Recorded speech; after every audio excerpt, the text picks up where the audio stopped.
Zach and I sit at a table while Leanna speaks with the innkeeper. She returns 2 room keys. She looks a bit shocked. Worriedly, she passes one to Zach.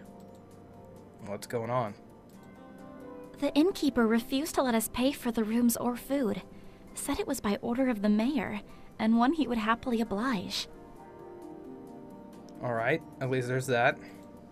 Oh, it's really nice of him. She nods.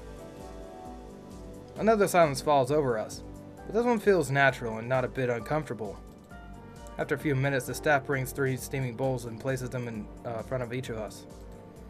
Once the bowl hits the table, Zach digs in with gusto and practically inhales the food. Leah and I share a look before we grab our spoons. Stew again? She nods. It's hearty and filling. That is true. Rabbit again? Actually, this time it's venison. Ooh, venison is some good shit. I take a bite. It's better than rabbit. No way, this is way better than rabbit. Leanna grins. I like venison more. I try not to wince every time I use my spoon. The fire has eased out of my body, but my shoulder still throbs from when I landed on the ground. Leanna glances at me and then gets up and walks back to the innkeeper. She returns with a compress in her hand. She offers it to me with a smile. This should help with the pain. Hold it against my shoulder and smile appreciatively as the pain slowly melts into a dull ache. Thanks for helping me back there. I smile. Anytime. I continue to dig into the meal. So, what exactly makes shadow magic bad? It's far more dangerous than any other elemental magic, and it's incredibly unstable and volatile. Man, that sounds exactly like something that we need to up our power. The most serious thought of shadow magic is how it's able to amplify the shadowy thoughts of someone's mind. I don't see the problem with that. So, the treasurer was manipulating what the mayor was already feeling? She nods. He might have wanted to help the town by looking to expand, but there's also a bit of selfishness on his part for wanting to do that too. Either greed from more money coming in and more luxurious goods, or wanting more fame and recognition. I mean, everything in moderation. Everyone has thoughts like that. It's just a matter of keeping those thoughts in check. That's literally what I just said. Leanna nods. Shadow magic, unfortunately, lets those desires loose in a destructive way. But if you were able to capture and contain it, and truly control it, not let it control you, you could be the ultimate badass. Is there any way to block against it? Unless you are a mage. Not really. Leanna picks at her food. Most people can't control the magic well, and it's very easy for it to backfire and cause more harm to the caster than the intended target. That treasurer seems to be handling it well. She looks even more worried. I know. Which is even more troubling, considering the fact that shadow magic is outlawed in Havengard. Zach pushes his now empty bowl away from him. I think he's part of Void. Leanna's frown deepens. I think so too. I noticed the branding on his forearm. What's Void? They're practitioners of shadow magic. They first rose to power during the struggle of the Three Kingdoms, before the Treaty of Asaria. These words you're saying mean nothing to me. They wanted to grow their power in the outreach of shadow magic, and a lot of innocent people were killed in the process. You should have just said that. At the height of their power, they grew so powerful and were so destructive that the Three Kingdoms had to set aside their differences and band together. Man, where's that story? I want to hear about that. That's when the treaty was formed. Part of the agreement was to outlaw shadow magic. Are you really telling me it took 3 kingdoms to take down one cult? Shadow magic is a lot more powerful than any other elemental magic, which is why there are people who still want to practice it. It's impossible to stabilize the magic, so it's deemed too dangerous to be used. But for science! Zach nods. I see. No wonder both Leanna and Zach seem to grimace when they first notice the shadow magic. I stifle another yawn. Is everyone done eating? Zach and I both nod. Then I suggest we head to bed. I second that motion. I'm exhausted. I know. She grins and I can feel a rush of warmth to my face. I guess she saw me yawn. Zach leads the way upstairs, clutching one of the keys. We stop in front of the 2 adjoining doors. Well, good night then. Night. Zach nods. Then turns the key and lets herself into the room. Then gently closes the door behind her. Zach also turns the key and lets himself into the second room. I already know where this is going. And there it is. Fuck this guy! As I'm about to follow him in, the door slams shut. Very funny. I turn the handle, but it's locked. What the hell? Zach, let me in. He ignores me, so I pound on the door. Come on, let me in. He doesn't answer, but a couple people poke their heads out of their rooms and glare at me. Well, you know the correct answer here is be quiet. But the real correct answer is Leanna's room. This is ridiculous. I knock on Leanna's door. Leanna. She opens the door a crack, then pulls it all the way open when she recognizes me. Her brow creases with worry. Is something wrong? Zach's a dick. You know what we have to do here, right? I mean, we don't have a choice. No, I was just thinking it'd be nice if we spent the night together. Smooth. Her eyes narrow and slams the door shut. I knew that was gonna happen. Damn, that's 2 for 2. Fuck it. I continue hammering on the door repeatedly. I can keep this up all night. Suddenly the door swings open and I walk in. The first thing I notice is the 2 twin beds. Zach lounges on one and fixes a stony gaze on me. What the hell was that? Why didn't you let me in? No space. There's 2 beds. Zach wordlessly walks over to one bed and pulls back the blankets. Tucked inside the bed is both of his dischargers. Wow, what a prick! Not cool, man. Not cool. I go to remove the weapons. What are you doing? This is my bed. But then where will they sleep? In your bed. I look at him. Finally, he sighs and collects his dischargers. I will sacrifice this guy. We will use this guy until he's no longer useful, and then we will kill him. Please let that be an option. Please let it be an option. I lie back on the bed, and as soon as my head hits the pillow, I'm asleep. I'm really awakened by boisterous yells. As I blink my eyes open, I see the pongo planted on Zach's face. What's going on? Zach left off the bed. Continuing his scolding, the pongo scurries under the pillow. I think he scared him. Get out of there! He snatches the pillows to reveal the pongo, conveniently bobbing over his 2 dischargers. The pongo's eyes are slitted shut and he's wearing a silly grin. Don't even think about it! Oh, please. Go right ahead. Zach scoops up his discharges and forcefully gives them a shake. The pongo's eyes snap open as he wobbles in the air, clinging for dear life. Poi! Zach doesn't cease his shaking, and somehow the pongo seems to be hanging on. Poi! Do it, little pongo buddy! His small body jiggles up and down until finally he bounces to the floor. Poi! Poi! He glares daggers at Zach, who's too busy inspecting his dischargers to notice. There's a sharp knock on the door. Barely comprehending what's going on, I shuffle to the door and open it with a crack. I heard yelling. Is everything She cuts off mid-sentence and her eyes grow wide. I look behind to see Zach dangling his dischargers high in the air, while Pongo leaps up to reach it. These aren't for you to absorb! I don't know, he could go ahead and do it, I wouldn't mind. Poi! I'll just wait for you guys downstairs. Before I can answer, she turns around and walks away. I can't blame her for that. I close the door and start getting dressed. A long while later, I emerged from the room with Pongo sitting on my head. Zack still has his chargers back in their holsters and shoulders his pack. We head downstairs to meet Liana, who's waiting with one of the tables. Is everyone ready? More or less. Yep. Yeah. As long as that thing doesn't come near my dischargers again. I mean, I'll let him do whatever the hell he wants. If he wants to eat your guns, I say go for it. Poi poi.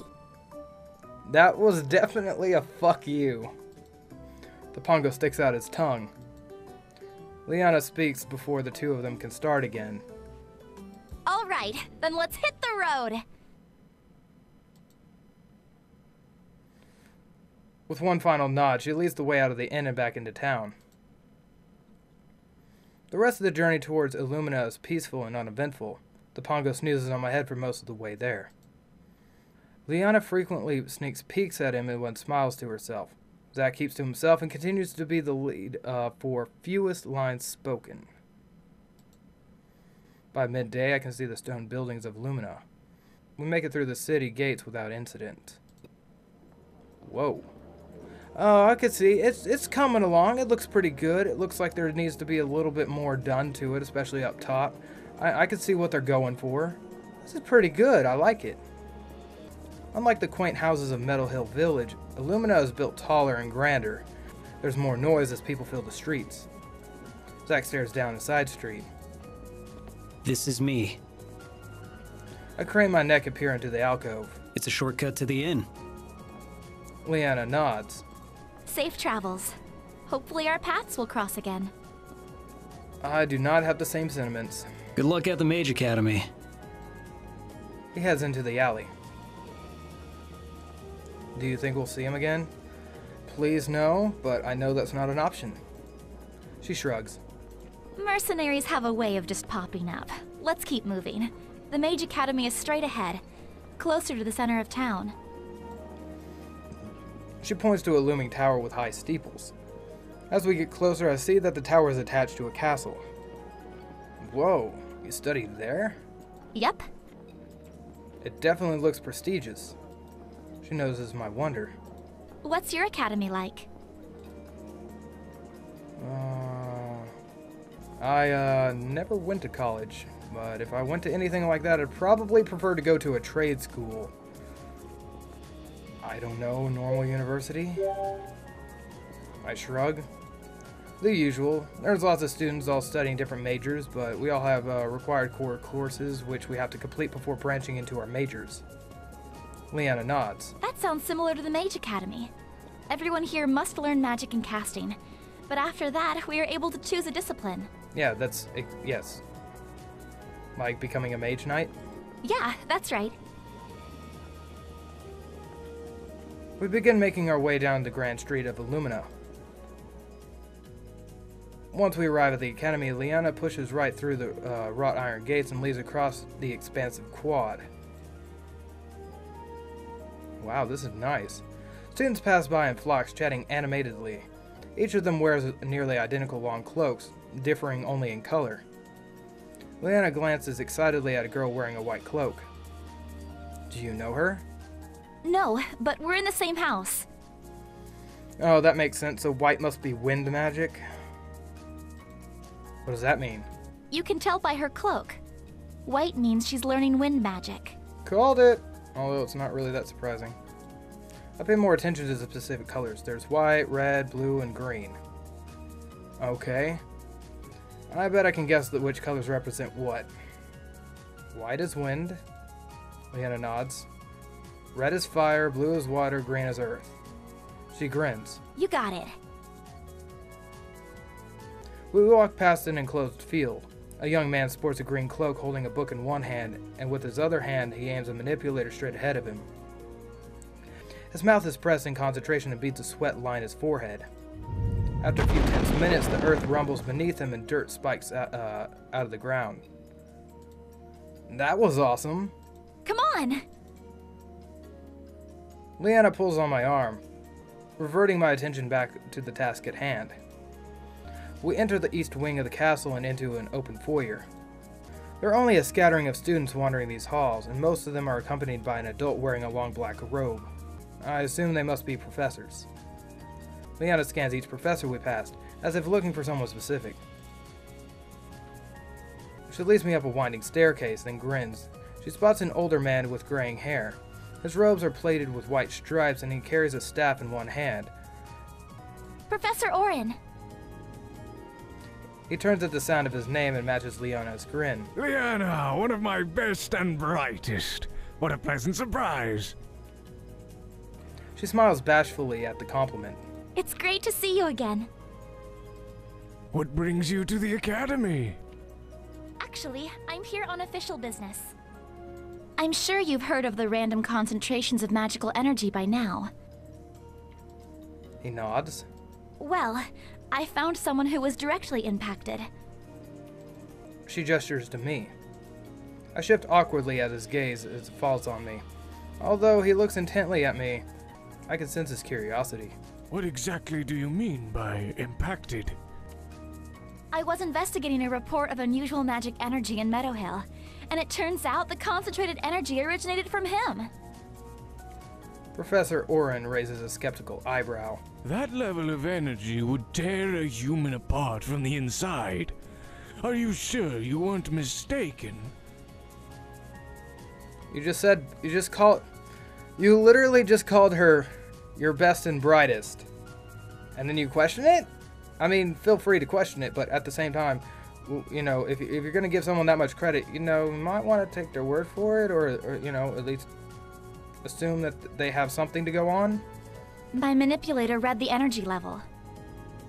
Maybe we can use the Academy's equipment to scan him again. Yes, let's do that. Oh, God. Okay, so adults in this game are idiots. It's one of those games. Adults. He motions for us to follow him and turns down a hallway. We arrive at a spacious room. Oh man, it looks the same to me. There's a large device on one end of the room which is separated by a wall of glass. The device has two panels on the side which stretch up about 8 feet off the ground. On the other side of the room is a handful of students and professors. They constantly focus their manipulators on what I assume to be a magical test, and every so often jot down notes. A couple of pongos openly roam around the room, mostly ignored by the people.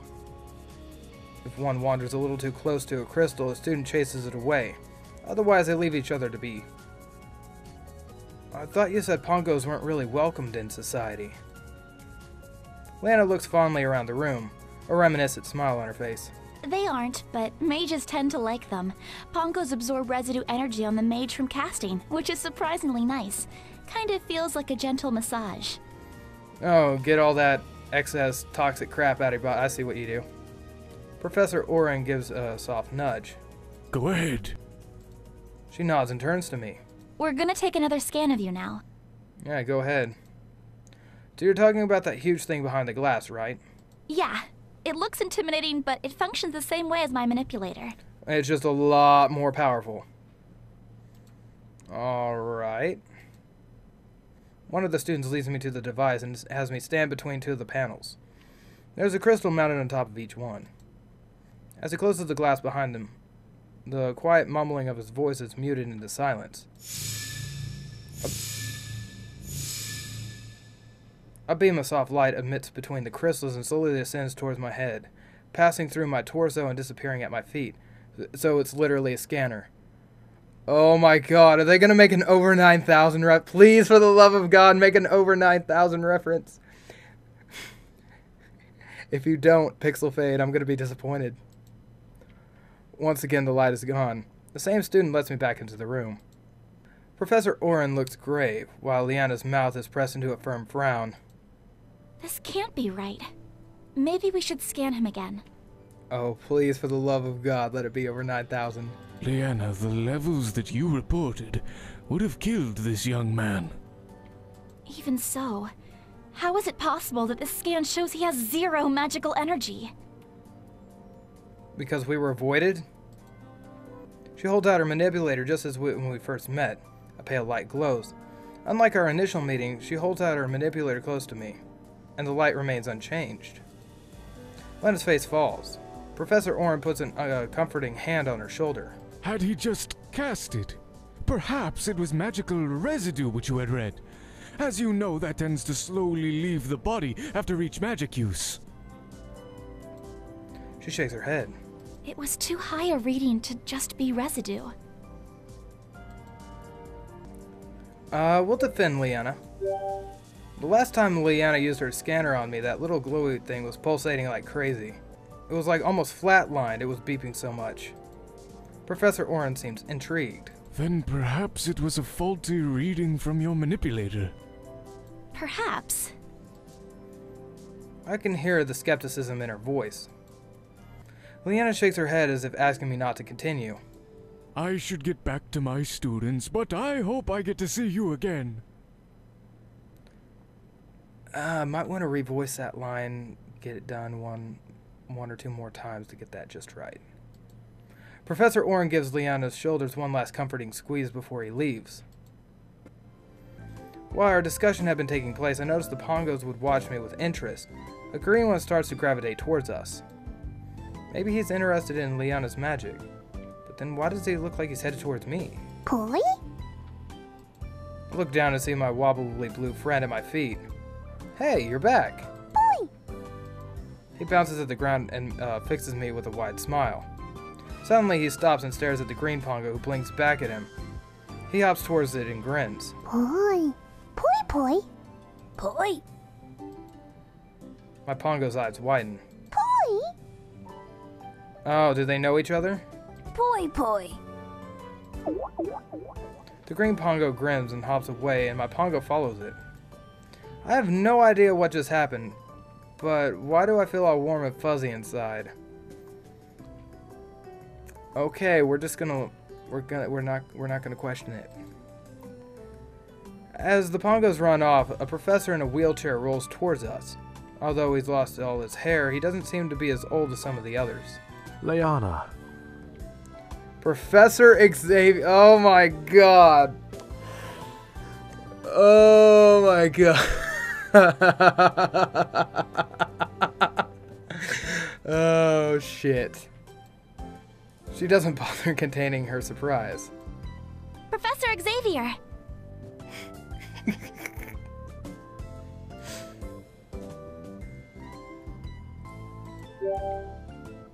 Oh no, I could have said, what am I thinking? Fuck! Fuck! Damn it! I clicked too... Wait, your name's Professor Xavier? He blinks. Yes. Have we met before? Professor Xavier teaches the effects magic has on the human body, including any genetic mutations from frequent use of magic channeling. That's... +1 pixel fade. GG. My eyes grow wide as I gasp at him. Professor X teaches about mutants. The two of them share concerned glances. Professor, is there something I can help you with? Liana, how high was your original energy reading? In the thousands. Oh! Exactly how high was it? He creases his brow and ponders quietly. Tell me, are you familiar with the theory of temporal rifts? So that's what I said earlier. Black hole, basically. Leanna and I both shake our heads. In the most basic sense, a temporal rift occurs when the fabric of the universe is torn. In the midst of this tear, there is a moment where the parallel worlds overlap. Leanna and I glance sharply at each other. Would it be possible to cross between these worlds? It may be in theory, but it'd be very difficult.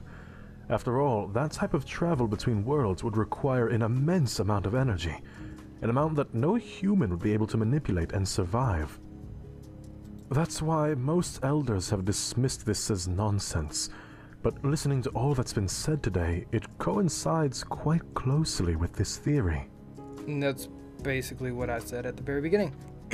Glad we got confirmation of that. For the first time since we arrived at this school, I began to feel a glimmer of hope. What more can you share about this theory? Well, not much, I'm afraid. As I said, most consider it to be either nonsense or too inconsequential to waste their time on. Although there is one man who spent his life developing and researching this theory. He used to be an instructor of this academy. Okay, that makes sense. I mean, I wonder if we're ever gonna run into him. Is he still in Illumia? Unfortunately, he left many years ago in search of Ember Mist. Liana purses her lips. The hidden city. Man, that exposition was as blunt as can be. But I'm not complaining. If it's hidden, I'm guessing it would be hard to find. Oh my god. Before he can respond, a student with 2 long pigtails strides over. Uh-oh. Tsundere alert. Please allow me to accompany you on your quest. Doesn't sound like a tsundere.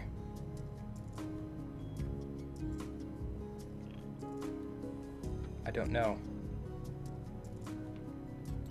Professor Xavier replies earnestly. Absolutely not. Could you elaborate on your disapproval?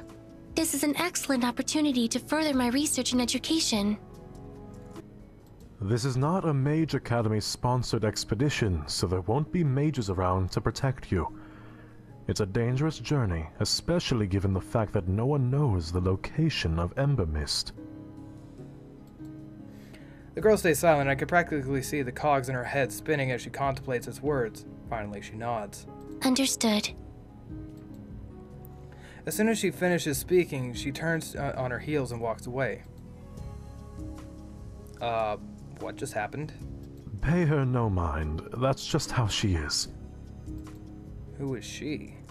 That's Amelia Estelle, the university's prodigy. She's only a teenager, but already a mage caster, which means she can manipulate 2 different elements at the same time. Oh, so that's why. Okay, that makes sense.